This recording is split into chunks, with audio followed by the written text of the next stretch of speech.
Happy Janmashtami to all. குட்டி கிருஷ்ணன் கால் அது போடாத முடியுமா? இந்த வருஷம் எனக்கு முடியல, கொஞ்சம்தான் போட்டேன்.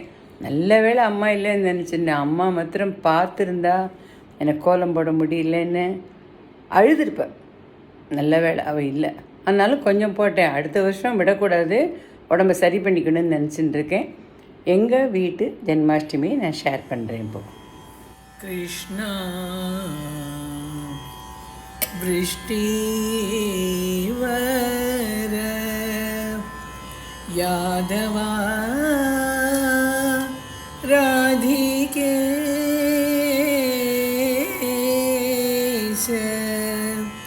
गोवर्धनो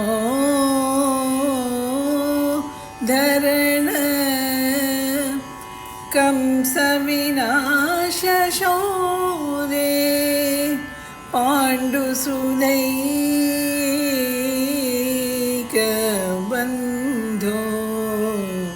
गोपाला वेणुधरा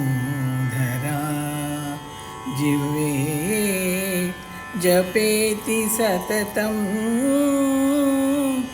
श्रीकृष्ण मधुराक्षराणि